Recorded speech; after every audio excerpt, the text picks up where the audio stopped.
In spite of what narcissists think, the fact of the matter is these people are just not perfect. Now, they think they got their act together. They think they are smarter and more savvy than everybody else. But when they attack us, they underestimate us. Now, who comprises us? Well, that's basically anybody and everybody, and there are a lot of us who are not narcissists, who are victims of narcissism. So, what exactly are they doing that is such a huge mistake? How are they underestimating us? Well, the first thing that I came up with is I realized that, I'm thinking back of the narcissists that I've encountered in my life, and there have been a few of them. I've lived, almost 70 years now, so I've learned a thing or two. That's why we do these videos, just to share with you things I've learned in life's laboratory. But one thing I've learned is, they assume that they are smarter, that they are more savvy, that they are more connected than we are. And sometimes they are better connected because one thing a person who is narcissistic does is he or she will tend to be very social, very charismatic, and they will build a network of, quote, friends, unquote. Well, they do that as a defense mechanism. They build an army of friends. These aren't true friends.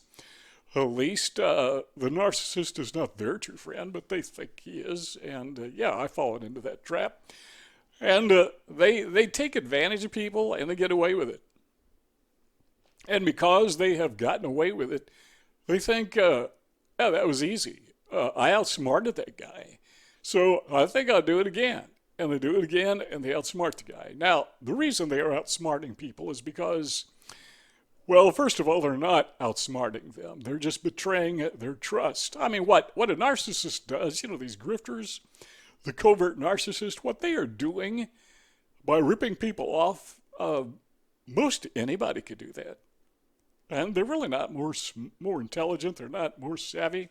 They're just more crooked. They're more dishonest. And they underestimate people because the way the narcissist interprets it is if he or she is able to trick you or to scam you or to bilk you or whatever, he or she interprets that as a higher level of intelligence, not realizing that you are as smart as they are, and the reason that you don't do what they do or you didn't catch them doing it isn't because they are smarter, it's because they have a higher moral standard. They have a higher ethos than does the narcissist.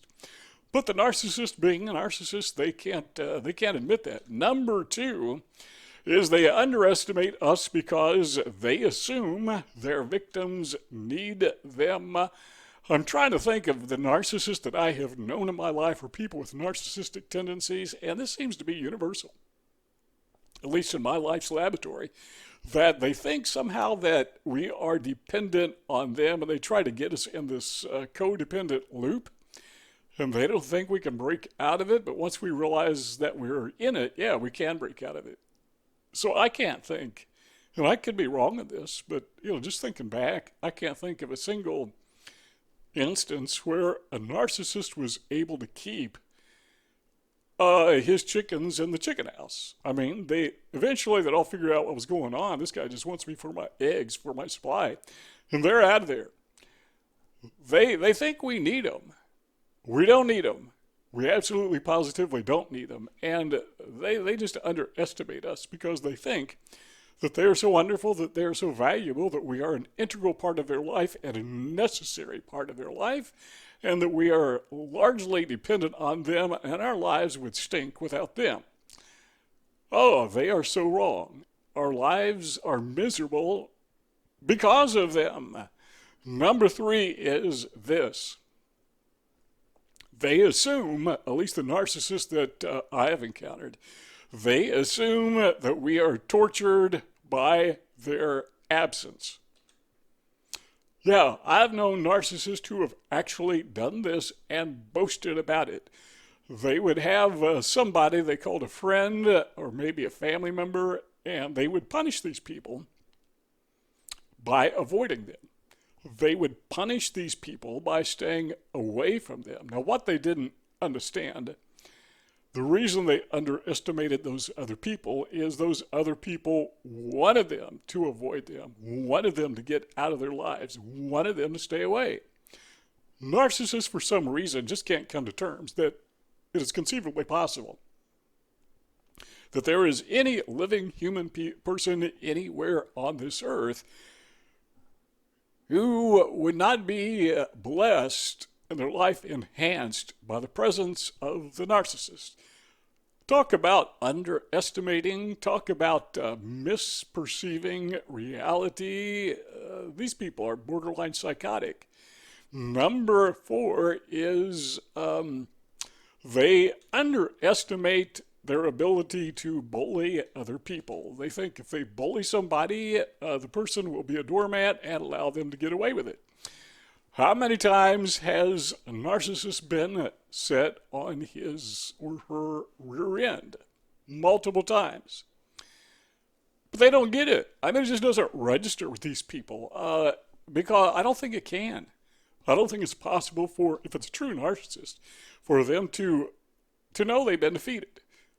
Because they can't be defeated. Because, well, they're there. They are themselves. And they are just wonderful. They're beyond defeat. So even when somebody they have abused, takes them to the mat, so to speak, and the narcissist just doesn't think he's been defeated or she's been defeated, even though they have been.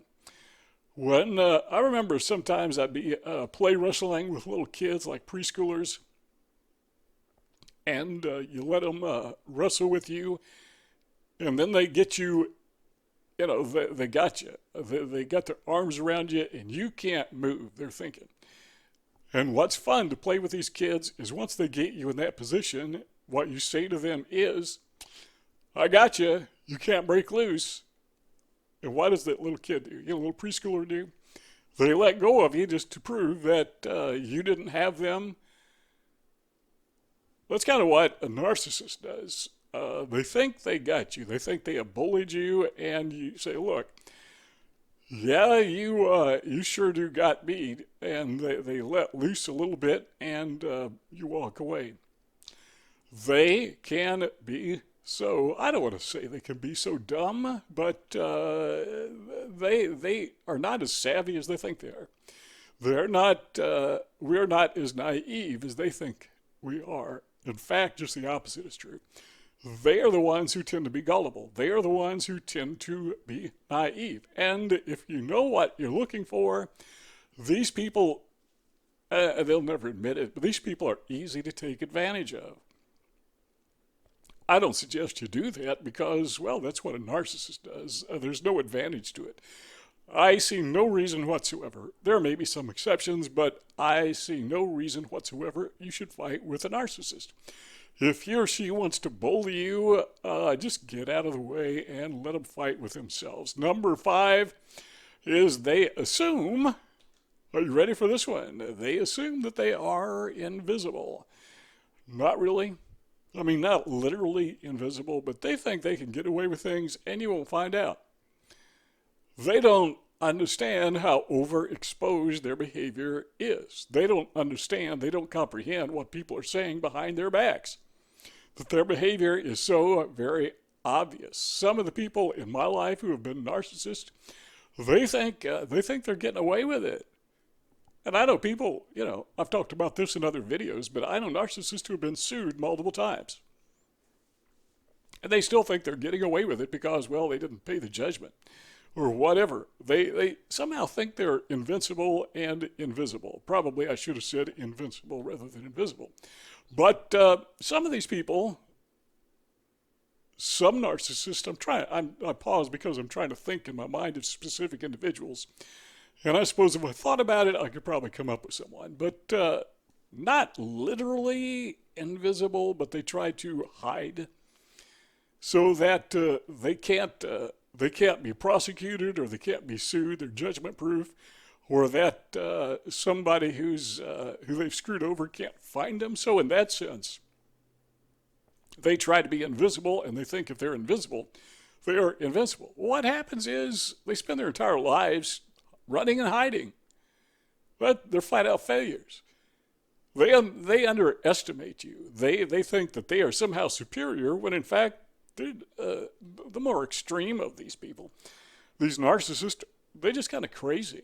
I mean, I think some of them literally, not figuratively, but literally are mentally ill. You ever known anybody in your life like that? Maybe, probably so. Number 6 is they underestimate your resilience. Now, I have seen this in narcissists as they take advantage of people, an individual, another individual, another individual. They think they're pulling something off on these people, like these people never catch me. They will never know it was me that did this. They see themselves as kind of working undercover, and everyone in the world is blind except for them. Somebody drives down the street and he sees a traffic cop with his radar out. And the guy thinks, "Ooh, I saw that guy." And he thinks he's the only driver who saw the traffic cop. No, I think all the drivers saw the traffic cop. Why would anybody think that? I don't know, but some people think that. They think they have this special insight. And that's kind of the way that the narcissist thinks. They have this inability to recognize that you are not blinded to what they are doing. And because you are not as blinded as they think they are, as they think you are, that you are therefore incredibly resilient, that they can't hold you down and use you for supply all the time for the rest of your life. Do you know any narcissists like that? Can you think of one single narcissist that has used the same person for supply all their life without that person knowing it? I can't think of one. Now, they could be out there. Maybe there's lots of them, but no, I can't think of any. Number 7 is they underestimate your friends. Okay, what are we talking about here? Well, we're talking about that phase in narcissistic abuse where the smear campaign engages and the narcissist is out recruiting your friends and family members to turn against you. Flying monkeys, they call them. I call them agents, I call them narcissists by proxy, but they're out there trying to recruit these people. And narcissists tend to have a gift of gab. They tend to be personable, they tend to be charismatic, there are exceptions, but by and large, that's how they get away with what they get away with. Because they win the trust of people. They win the confidence of other people. That's why we call them con men, confidence men. And they manage to convince a significantly large number of people that you are the bad guy. They flip the story, change the narrative, where they are the hero, you're the bad guy, and they are the victim/hero who is saving the world from you. Well, guess what? Not everybody believes that. The narcissist, they seem to be dumbfounded when they're not able to convince somebody. And what I have noticed in my life, maybe 80% of the people who I knew as friends or just acquaintances actually fell for that garbage. And about 20% of them, typically these were people who knew me well and knew the narcissist well, knew better. I mean, they didn't buy it for a second. But of that 80% that did buy it, slowly but surely, those people come to their senses. Now, some of them come to their senses quicker than others. I have seen some people who believe the narcissist story, and within a matter of weeks, they had this epiphany, this moment of enlightenment, where they realize, hang on a second, that doesn't sound like Ken. That doesn't. This other guy, this narcissist is a grifter. He's ripped off a lot of people, or whoever the person happens to be. Maybe it's a woman. And they put 2 to 2 together very quickly. And there are the people that never do. They never do get it. They just have this loyalty to the narcissist, and they don't know how blind they are. But narcissists just underestimate people. They underestimate you. Now, here's a fun question. Maybe if you have an answer, you can let me know in the feedback. But have you ever had a narcissist that you know of approach you to be a flying monkey, to help him or her attack somebody else? I'd kind of like to know your experience about that, so if you care to, put that in the comment section. You want this conversation to continue? I can keep on talking. All you got to do is just click one of those two rectangles that you see on the screen, and yeah, we'll keep on going. If not, well, thanks for stopping by, and we will see you all next time.